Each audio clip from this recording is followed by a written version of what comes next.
President Mikheil Saakashvili is a former president of Georgia, joins us now, currently chairman of the Advisory Council of the Reforms for President Poroshenko for Ukraine. Mr. President, welcome. Thank you. Thank you for inviting me. Who do you think murdered this brave man?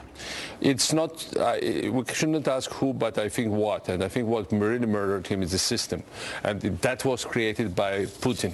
And this is the system of intimidation. This is a mafia state run by thugs, with hitmen being regarded, being rewarded. You just had lunch last week with Nemtsov. Let me show you a quote that he said a couple of weeks ago, just 2 weeks ago on February 10th. He said, quote, "I'm afraid Putin will kill me.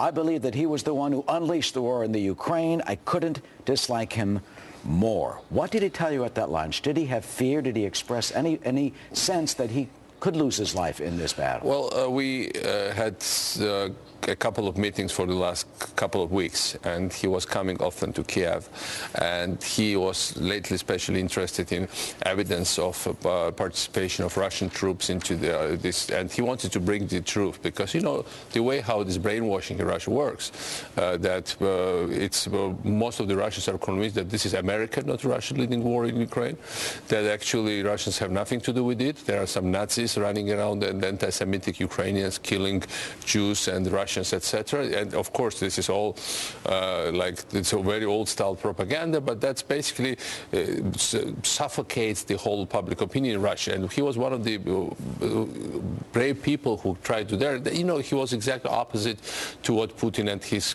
gang are. And what evidence did he have? What do you think he was going to bring forward? Well, everyone knows Russian troops are... I mean, there is plenty of evidence about it. It's just not about evidence. It's whether to dare to present it to the Russians, to say the truth, to go out and reach out and say, well, by the way, that's us conducting war, that's us killing the Ukrainians, that's us invading there, that's us doing all these ugly, nasty things, stirring up trouble, doing new big aggressive war in Europe, and just like in Afghanistan in the 70s and 80s, just like before Second World War, Nazis and Stalin would do, dividing Europe.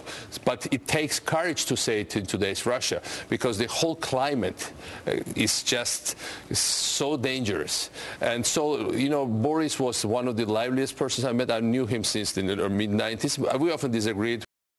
KGB operatives that Putin brought and called them, for God's sake, in 21st century government of a huge country. He was for freedom. He was for democracy. He was for the people of Ukraine against what's been happening. And everyone knows that Russia's behind it, that Putin is full of it. Well, look, I mean, what is being played out now in Ukraine has repercussions much beyond Ukraine. First of all, it's the largest country in the world attacking the largest country in Europe. But he's gobbling up bit by bit, yes, and we can't stop him. What should we do?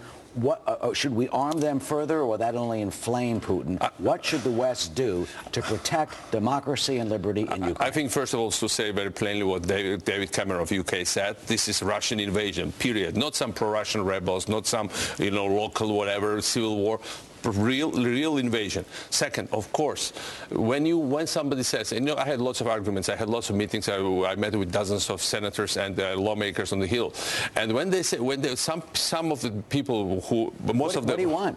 And we want weapons for Ukraine. And the Ukrainians are not asking for, they would never ask for soldiers, for boots, American boots on the ground, unlike many countries. And how come you're not getting them? And the point is that some of the people are saying, if we give them weapons, this will escalate. Well, this is a typical logic of appeasement of every aggressor historically. Every time some aggressor showed up, some major nasty guy, Democrats said, oh, by the way, we don't have to make him even more nervous. Maybe we should just lay down, lay low, and maybe he will calm down and leave us alone. Well, that doesn't work. The thing is that by arming Ukrainians, we are defending the cause of freedom. Ukrainians prove that they are willing to fight for their country. They are fighting for freedom. The United States won 3 world wars, including the Cold War, and these were all wars for freedom, and this was the right against evil. We cannot allow for the United States, who won these wars, and for the world who won these wars, for free world who won these wars, to lose most of it in Europe and the United States and its general free world. And tragically, if you're in Moscow and your leader against Putin and you speak up about it, you get shot in the head and in the back 4 times. Mr. Yes, President. that's really tragic.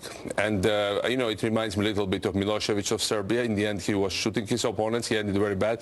Putin is ruling with violence. He will end in violence. The problem is what cost for the rest of the world.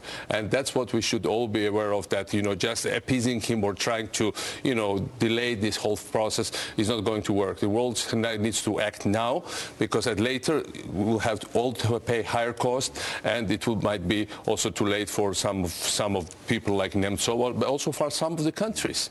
And, Ukraine cannot be defeated, because it would be defeat of the free world. Well, Nemtsov's memory and what he stood for will continue, especially in our country. Mr. President, we thank you for joining us. Thank you for having me on your show. Absolutely.